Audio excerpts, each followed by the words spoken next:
కాళేశ్వరం కేసును సిబిఐకి అప్పగిస్తూ అసెంబ్లీకి తీర్మానం చేసింది.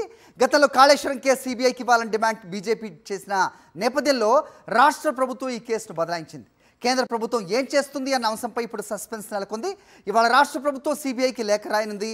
సిబిఐ రాష్ట్రానికి రాకుండా గతంలో బీఆర్ఎస్ ప్రభుత్వం నిర్ణయం తీసుకుంది. తాజాగా నిర్ణయాన్ని వెనక్కి తీసుకొనుంది రాష్ట్ర ప్రభుత్వం. రైట్, ఇదే అంశంపై అప్డేట్స్ మా కరెస్పాండెంట్ రాకేష్ ఇస్తారు. రాకేష్, చెప్పండి, కాళేశ్వరంపై ప్రభుత్వ వ్యూహం ఏంటి? అలాగే ఇప్పుడు బీఆర్ఎస్ గతంలో సిబిఐ రాష్ట్రానికి రాకుండా నిర్ణయం తీసుకున్న నేపథ్యంలో ప్రస్తుతం బీజేపీ ఎలా వ్యవహరించబోతోంది అనేది చాలా ఇంట్రెస్టింగ్ పాయింట్గా కనిపిస్తోంది. ఏంటి మీ దగ్గర ఇన్పుట్స్? కాళేశ్వరం కేసు విషయంలో కాంగ్రెస్ పార్టీ ఒక మైండ్ గేమ్ ప్లే చేసిందనే చెప్పుకోవచ్చు. ఇప్పటి వరకు తనపై ఉన్న భారాన్ని ఇప్పుడు బీజేపీ ముఖ్యంగా కేంద్ర ప్రభుత్వంపై నెట్టివేసింది. ఈ విషయంలో ఇప్పుడు బీజేపీ ఏం చేస్తుందనే ఒక సస్పెన్స్ కొనసాగుతూ ఉంది.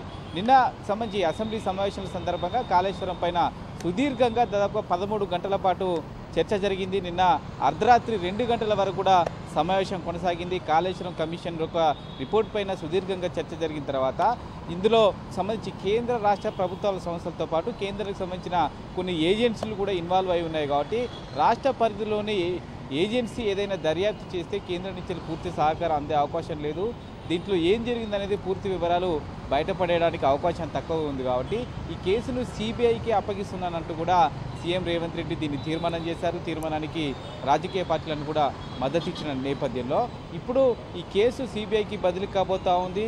ఈరోజు రాష్ట్ర ప్రభుత్వం ఈ కేసును సిబిఐ తీసుకోవాల్సిందిగా రాష్ట్ర ప్రభుత్వం నుంచి లేఖ రాయబోతున్నారు. అయితే గతంలో 2022లో అప్పటి బీఆర్ఎస్ ప్రభుత్వం సిబిఐ రాష్ట్రంలోకి ఎంటర్ కాకుండా ఒక సంబంధించిన యాక్ట్ని తీసుకొచ్చింది.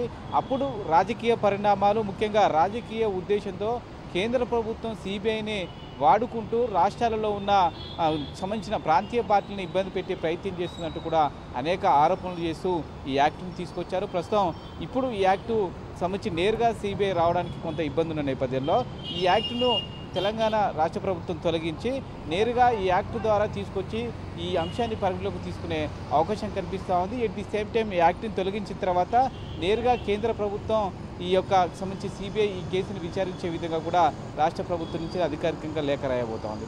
అయితే ఇన్ని రోజుల పాటు సంబంధించి బీజేపీ తీవ్ర స్థాయిలో కాంగ్రెస్ ప్రభుత్వంపై విమర్శలు చేసింది. కాళేశ్వరం అవినీతిని ఎందుకు బయటకు తీయట్లేదు, ఎందుకు అరెస్టు చేయట్లేదు అంటూ కూడా అటాక్ చేసిన నేపథ్యంలో ఈ అంశాన్ని ఇప్పుడు బీజేపీని పైన కాంగ్రెస్ రివర్స్ అటాక్ చేసే అవకాశం కనిపిస్తూ ఉంది. ఇప్పటికే బండి సంజయ్, అలాగే బీజేపీ నేత మహేశ్వర్ రెడ్డి లాంటి నేతలు సిబిఐకి ఈ కేసును అప్పచెప్పాలంటూ కూడా డిమాండ్ చేసిన నేపథ్యంలో దానికి అనుగుణంగానే ప్రస్తుతం రాష్ట్ర ప్రభుత్వం నిర్ణయం ఉంది. కాబట్టి ఖచ్చితంగా కౌంటర్ అటాక్ చేసే అవకాశం కనిపిస్తూ ఉంది. ఇక నుంచి ఏం చేస్తున్నారు, విచారణలో ఏం తేలిందంటూ కూడా అటు బీజేపీని కేంద్ర ప్రభుత్వాన్ని ఇరుకట్టంలో పెట్టే విధంగా కాంగ్రెస్ ఎత్తులు వేసే అవకాశం కనిపిస్తూ ఉంది. ముఖ్యంగా సంబంధించి ఇంకొక 3 సంవత్సరాల పాటు తెలంగాణలో కాంగ్రెస్ ప్రభుత్వం ఉంటుంది. కాబట్టి ఈ ఒకవేళ సిట్టు కానీ మరేదైనా దర్యాప్తు సంస్థ కనుక ఈ యొక్క ఆ దర్యాప్తులు అప్పగిస్తే ఇన్ని రోజుల పాటు సాగదీయడం కానీ లేకపోతే ఏం తేల్చకుండా ఉంటే రాష్ట్ర ప్రభుత్వం పైన ఒత్తిడి పెరుగుతుంది. ప్రజల్లో కూడా కాంగ్రెస్ ప్రభుత్వంపై నెగిటివిటీ వస్తుంది. కాబట్టి ఈ అంశాన్ని సిబిఐకి అప్పగించడం ద్వారా సిబిఐ అలాగే కేంద్ర ప్రభుత్వం ద్వారా ఈ అంశాన్ని వారిపైన ప్రెజర్ పెట్టే విధంగా ఈ వ్యూహాన్ని రచించినట్టుగా తెలుస్తోంది. మొదట్లో సిట్కి ఇవ్వాలనే ఆలోచనలో రాష్ట్ర ప్రభుత్వం ఉన్నప్పటికీ సిబిఐకి ఫైనల్గా ఇస్తూ ఈ సంబంధించి ఈ ప్రెజర్ అంతా కూడా సిబిఐ పైన కేంద్ర ప్రభుత్వం పైన ఉండే విధంగా రాష్ట్ర ప్రభుత్వం అధికార కాంగ్రెస్ ఈ వ్యూహాన్ని రచించినట్టుగా తెలుస్తోంది. చూడాలి మరి ఇప్పటివరకు అయితే ఇంకా బీజేపీ నుంచి కానీ బీఆర్ఎస్ నుంచి కానీ పెద్దగా రియాక్షన్ కనిపించట్లేదు. తర్వాత ఏమైనా మాట్లాడతారనేది చూడాలి. ఆల్ రైట్ రాకేష్, మొత్తానికి రాష్ట్ర ప్రభుత్వం ఏ అంశమైనా సిబిఐకి సిఫారసు చేయొచ్చు, కానీ సిబిఐ దాన్ని టేకప్ చేస్తుందా లేదా, ప్రస్తుతం కేంద్ర ప్రభుత్వం మరి దాన్ని కూడా సిఫారసు చేస్తుందా లేదా అనేది ఒక క్వశ్చన్ మార్క్గా చూస్తున్నాం.